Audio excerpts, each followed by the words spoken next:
दोस्तों, इन्वेस्टिंग के मामले में अनुपम मित्तल सभी शार्क्स के भी बाप हैं। वैसे तो उन्हें देखकर लगता नहीं है कि वो 47 साल के हैं, यानी कि वो उम्र में सबसे बड़े हैं। वो इकलौते ऐसे शार्क हैं जिनके पोर्टफोलियो में यूनिकॉर्न स्टार्टअप हैं, जिनकी गिनती इंडिया के सबसे वैल्यूएबल यूनिकॉर्न स्टार्टअप में होती है। मैंने 200 कंपनियों में इन्वेस्ट किया। उनके पोर्टफोलियो में 220 कंपनीज हैं, जिसमें रुपीक जैसे फिनटेक कंपनी से लेकर अग्निकुल जैसे स्पेस टेक तक के सारे कंपनीज हैं। एंटरप्रेन्योर होने के साथ साथ वो एक एक्टर और एंजल इन्वेस्टर भी हैं। मतलब सिर्फ उम्र में ही नहीं बल्कि काम और तजुर्बे में भी वो सबसे बड़े हैं, और वो इंडिया में एंटरप्रेन्योरशिप के हर पड़ाव पर भी रह चुके हैं। तो इसी तजुर्बे को मद्देनजर रखते हुए आज की वीडियो में हम उनके करियर के वो तमाम बिजनेस लेसन सीखेंगे जिसकी वजह से वो अनुपम मित्तल बने। हमेशा की तरह स्टार्टअप एनालिस्ट पर आपका स्वागत है, जहां हम बिजनेस, स्टार्टअप्स और एंटरप्रेन्योरशिप से जुड़े वीडियोस बनाते हैं। Number 1, risk taking ability. उनके पहले लेसन को उन्होंने अपने एंटरप्रेन्योर करियर में भी आजमाया है। जैसे कि आप लोग जानते हैं कि अनुपम मित्तल शादी.com के फाउंडर हैं, लेकिन उसके पहले भी उन्हें कई पापड़ बेलने पड़े। एक सक्सेसफुल स्टार्टअप के पीछे ऐसी कितनी ही निराशाजनक कहानियां होती हैं। अनुपम माइक्रो स्ट्रैटेजी नाम के अमेरिकन कंपनी में काम करते थे। 1990 से 2000 के दशक में अमेरिकन कंपनीज काफी तेजी से ग्रो कर रही थीं, तो अनुपम उसी में अपनी उम्मीद लगाए हुए काम कर रहे थे। अब साल 2000 में .com बबल बस्ट हो गया और बिजनेसेस और कंपनीज ठप पड़ गईं और पूरे दुनिया की इकोनॉमी क्रैश हो गई। अनुपम ने जितने भी पैसे लगाए थे स्टॉक में, वो सारे के सारे डूब गए और उस दशक में कुछ गिनी चुनी अमेरिकन कंपनीज क्रैश से बचकर निकली। तो उन्होंने भारत वापस लौटने का फैसला कर लिया, लेकिन वो फेलियर से निराश होकर घर बैठे रहने वालों में से नहीं थे। उन्होंने फिर से एक नई शुरुआत करनी चाहिए, और इंडिया में इंटरनेट के शुरुआती दिन थे जब उन्होंने एक इंटरनेट बिजनेस चालू करने का सोचा।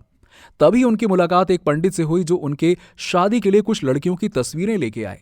तभी अनुपम के दिमाग में ख्याल आया कि क्यों ना इसी चीज को इंटरनेट पे डाल दिया जाए। तो उन्होंने अपने इंजीनियर्स और डिजाइनर्स को इस काम पे लगा दिया और इस तरह बनी सगाई.com, मैच मेकिंग के लिए एक ऑनलाइन वेबसाइट। बिजनेस तो अच्छा खासा चल रहा था, लेकिन अनुपम को एक बात बहुत ही बुरी तरह से खटक रही थी। उन्हें लगा सगाई.com इस नाम में कोई वजन नहीं है और एक बड़ा ब्रांड बनने में दिक्कत हो सकती है, और उनके दिमाग में शादी.com ये नाम आ गया। लेकिन वो डोमेन ऑलरेडी किसी के नाम पर रजिस्टर्ड था। तब उन्होंने उसे खरीदना चाहा तो उसकी कीमत 25 लाख बताई गई। उस वक्त 25 लाख कोई छोटी मोटी रकम नहीं थी। उनकी सारी जमा पूंजी मिलाकर किसी तरह 25 लाख जोड़ भी लेते, पर सिर्फ एक नाम के लिए पूरा बैंक खाली कर देना, क्या ये सही होता? उनके दोस्तों और रिश्तेदारों का भी यही मानना था और सभी ने उन्हें मना कर दिया। लेकिन अनुपम तो दूर की सोच रखते थे ना। उन्हें यकीन था कि शादी.com एक बेहतर ब्रांड बनेगा और एक बड़ी कंपनी बनेगा। तो उन्होंने दोबारा रिस्क ली और शादी.com का डोमेन नेम खरीद लिया। Number 2, failures. अनुपम का मानना है कि एंटरप्रेन्योर सक्सेस से नहीं बल्कि फेलियर से सीखता है। जब उनके पैसे स्टॉक में डूबे तो वो उनके जिंदगी के दर्जनों फेलियर्स में से एक था। उन्होंने अपने पिताजी के साथ मिलकर उनके टेक्सटाइल फैक्ट्री में काम किया, जहां उन्हें यूरोप से कॉटन एक्सपोर्ट करने का एक कॉन्ट्रैक्ट मिला, लेकिन उसमें भी नुकसान हो गया। उसके बाद वो यूरोप गए, जहां उन्होंने 6 महीने में और बिजनेस करने की कोशिश की, पर लेकिन वो उसमें भी असफल हो गए। उसके बाद वो अमेरिका गए, लेकिन वहां भी उनका वही हाल हुआ। अब 2008 में उनको फंडिंग भी मिलने वाली थी, लेकिन अमेरिका के हाउसिंग बबल के बाद दुनिया भर में रिसेशन जो आ गया, जिसके कारण उन्हें फंडिंग नहीं मिली। अब नहीं मिली तो कोई बात नहीं, लेकिन इतने फेलियर्स के बाद भी उन्होंने कभी हार नहीं मानी और रिस्क लेते रहे।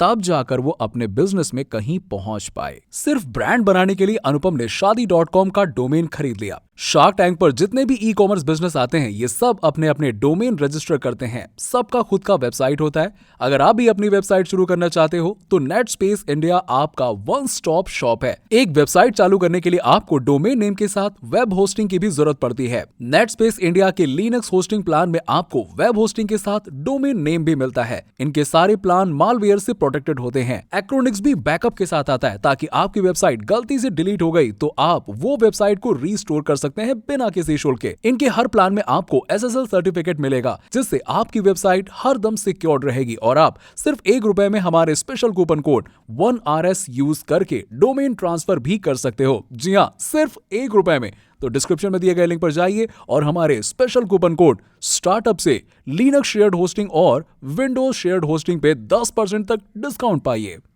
Number 3, 5 T's framework. अनुपम के इन्वेस्टमेंट पोर्टफोलियो में 220 कंपनीज हैं, लेकिन किस कंपनी में पैसा डालना है इसके लिए वो 5 T's का इस्तेमाल करते हैं। TAM यानी कि total addressable market, team, timing, technology और ट्रैक्शन, ये उनके 5 T's हैं जिससे वो अपने इन्वेस्टमेंट करते हैं। चलिए एक एक करके समझते हैं। टोटल एड्रेसेबल मार्केट का मतलब होता है कि आपके प्रोडक्ट के लिए कितना बड़ा मार्केट आपको दिखाई दे रहा है। यहां पर वो सिर्फ एग्जिस्टिंग मार्केट ही नहीं बल्कि आगे भविष्य में ये मार्केट और कितना बड़ा हो सकता है इसकी भी बात करते हैं। टीम मतलब आपकी फाउंडिंग टीम। अब शादी.com से जिसने शुरुआत की थी तो जाहिर सी बात है वो केमिस्ट्री तो देखेंगे ही देखेंगे।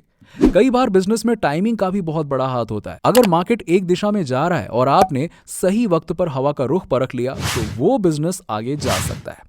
एग्जाम्पल के लिए शार्क टैंक में स्नीकरे नाम की एक कंपनी आई थी जो स्नीकर्स की देखभाल के लिए क्रेट्स और टूल्स बेचते थे। उसके फाउंडर कृष्णव ढींगरा ने कहा था कि ये एक अलग रेवोल्यूशन है, जो बिल्कुल सही बात है क्योंकि जो लोग महंगे स्नीकर्स खरीदते हैं वो उनके लिए ऑलमोस्ट किसी गहने की तरह होता है। आखिर में आता है टेक्नोलॉजी और ट्रैक्शन। ट्रैक्शन यानी कि जो नंबर्स और मैट्रिक्स शार्क्स पूछते हैं उसे भी कंसिडर करना बहुत जरूरी है कस्टमर और प्रोडक्ट्स के पोटेंशियल को समझने के लिए। Number 4, people. कंपनी हमेशा लोगों से बनती है, ये बात हर एंटरप्रेन्योर को समझना जरूरी है। TVF यानी कि द वायरल फीवर के पिक्चर शो में एक बहुत ही बढ़िया लाइन थी। देखो योगी यार, a company is all about the people in it. अनुपम का एक बड़ा मशहूर डायलॉग है।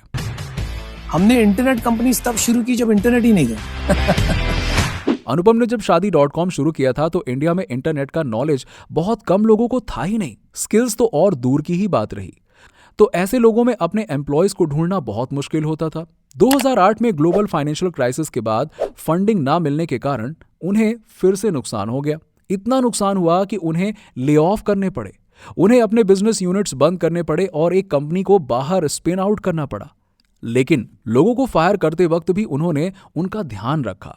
बराबर से उनके लिए नया काम ढूंढा या तो उनको 6 महीने की पगार दी ताकि उनको तकलीफ ना हो। तो जो भी किया बड़ी इंसानियत से किया। ये नए एंटरप्रेन्योर्स के लिए बहुत बड़ी सीख है क्योंकि बिजनेस आज है कल नहीं होगा, लेकिन आपके साथ जो लोग हैं उनके बारे में सोचना भी उतना ही जरूरी है। ये याद रखना जरूरी है कि कंपनी लोगों से बनती है, प्रॉफिट लॉस तो होते रहते हैं। Number 5, play value creation not valuation. आपने शार्क टैंक में देखा होगा कि कंपनीज कभी कभी मुंह उठाकर जो चाहे वैल्यूएशन मांगने आ जाते हैं। अगर आपको जानना है कि कंपनीज का वैल्यूएशन कैसे होता है तो हमारा स्टार्टअप टर्म्स का वीडियो देखिएगा, जहां हमने डिटेल में एक्सप्लेन किया है, साथ में एक्सप्लेन किया है कि वैल्यूएशन कैसे होती है। 400 करोड़, 1200 करोड़, कुछ कंपनीज ने तो अपने बिजनेस का इतना बुरा वैल्यूएशन किया कि वो एक बेहुदा मजाक था, लोग हंसते थे, क्या वैल्यूएशन है ये। इनमें से एक कंपनी थी फ्रेंच क्राउन जो वैल्यूएशन के पीछे भाग रही थी। कंपनी का वैल्यूएशन हमेशा फेयर होना चाहिए। अनुपम ने फ्रेंच क्राउन को इसी वजह से मना कर दिया था। जी हाँ, तो दोस्तों आज की वीडियो में फिलहाल इतना ही। ये थे अनुपम मित्तल के वो तमाम बिजनेस लेसन्स और इन्वेस्टिंग लेसन्स जो हर एंटरप्रेन्योर को या हर उस हसलर को पता होने चाहिए जो एक सक्सेसफुल बिजनेस बनाना चाहते हैं। उम्मीद है कि आपको वीडियो पसंद आया होगा। अगर आप इन टॉपिक्स पर वीडियो पसंद करते हैं तो प्लीज सब्सक्राइब करें ताकि हमें पता चले। मिलते हैं आपसे अगले वीडियो में।